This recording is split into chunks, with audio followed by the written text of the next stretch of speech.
Oh yeah, I have a bench on my bench and it's shaped like a banana.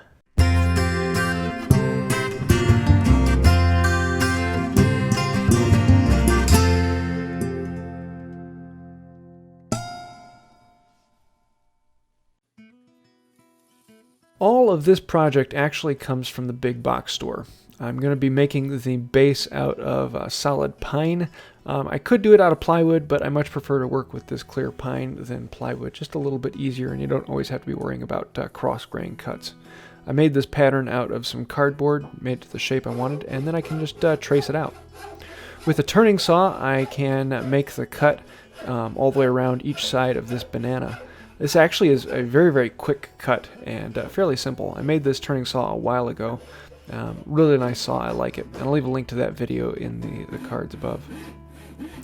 Now that I have the two bananas cut out, I need to cut out the legs. And I'm doing these out of 1x2s, and then I'm going to laminate them together to give me an 1.5 by 1.5 leg. And they're going to be made so that one piece is slightly longer than the other. This will give me a half lap to go on the banana, so I can connect it to a leg, to the base. Then all of these leg pairs are clamped together, and each individual pair is glued so that they now become 1.5 by 1.5. Next up, I'm going to clamp these legs together with a C-clamp at the end, then clamp the bananas together, and then clamp the leg pairs to the banana pairs. This way I get two exactly matching banana and leg combinations.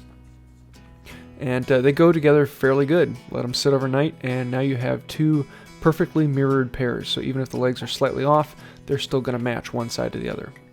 Now to connect these two sides together, I'm going to be using a bunch of 1x2s. And I'm going to be putting a screw through the end of each one all the way around this banana so that there are several separating it all the way around. I'm using a brace to drill holes for the screws and then counter sinking the heads down. Just a quick work with the screwdriver, and you have a bit of joinery. There's really nothing wrong with this, and it's, in this case, better than a mortise and tenon in my mind. But now I have all these separators, which is kind of a bed for the plywood to rest on. The only other thing is the separators on either end I actually made out of 2x4 as opposed to 2x2. This allowed them to be the full width. The problem is they need to have a curve on either side so that it can lean up against. So I clamp it in the vise, cut off the vast majority of the excess, and then use a plane to bring it down to the curvature of the banana both inside and outside. This is a surface for the plywood to then connect to on both sides. Now here's where most of the problems started occurring. I wanted to use a flexible plywood, but I couldn't find a supplier in my area that carried it. So I found this stuff that is supposed to cover columns in a basement, and it flexes to any orientation you want. So I cut it to slightly wider than the bench, and then started laying these pieces out and gluing them down. And it actually went fairly well. It's not bad. Just wasn't quite as smooth as I wanted. So I glued the structure and then put in a whole bunch of clamps to hold it in place, and went from there. Now I just cut off the excess off of either side once it has been glued all the way on both top and bottom. And this Japanese style cheap saw works fairly well to flush it up. I'll come in with a spoke shave and files and rasps and round all the edges, rounding on the base and the structure, as well as the legs. Actually goes really, really fast with this spoke shave, and a lot of fun. I really rather enjoy this. And I'll just get into files or places where I can't reach with the spoke shave. And I love a good spoke shave. I don't know why, but they are so much fun to work with. Now, because this was fluted with a bunch of small strips, I ended up just filling it all with wood putty, and then also filling all of the screw heads. Took a bit and a good chunk of wood putty, but ends up leaving a really nice smooth surface. After the wood putty is dried, I can come through with a file and sandpaper and clean the whole thing up, give it a nice smooth surface, and get it ready for paint. Yes, I'm going to be painting it. No wood stain, dyes, or nice finishes on this.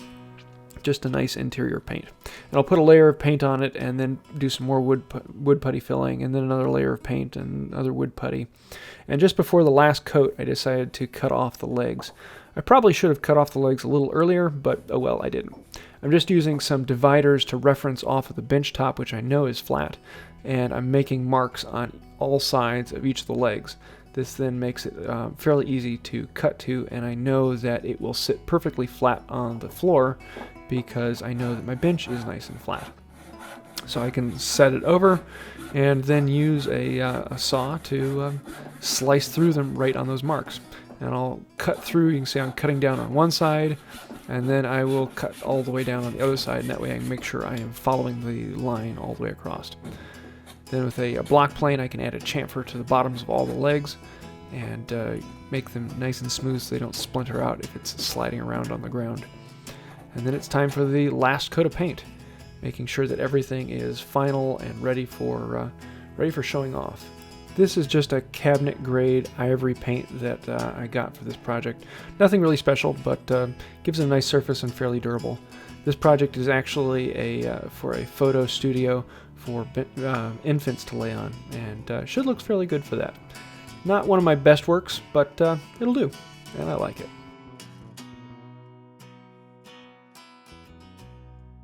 There's the bench. Now here's the question. Is this a bench or a chair or a stool? I don't know. I've always thought of a bench as a flat surface to sit on without a back, but I guess it's only one seat, so it's a bench. But I'm going to call it a bench. It was kind of a fun process to learn. I wish that I had a source for bendable plywood. I just can't find a good source around here. I can't find any source with bendable plywood. So I had to use this column material. It works really well, but it's not exactly what I want. It's not perfect, but I guess that's my own... oh well. So it is a good finished product. Not exactly what I want, but it will work for now. Maybe in the future I'll do another video when I actually get good plywood for it. Not your normal build, and I really kind of wanted to show that you don't need to have all of the traditional woodworking and joinery to build something that's fairly decent. You can just build something. Screws are a fantastic way of joinery, and this is a nice simple picture bench. So I hope you like this video. A lot of interesting things going on. If you have any questions, thoughts, comments, let me know in the comments below. If you did like the video, please hit like and go ahead and smash that subscribe button. Also, I would want to say an incredible thank you to the patrons on Patreon. If you would like to help out with this channel and help us grow into the future, you can find out more in the link over here. If you did like the video, feel free to check out one of my others. You might find something you like there. And until next time, have a wonderful day.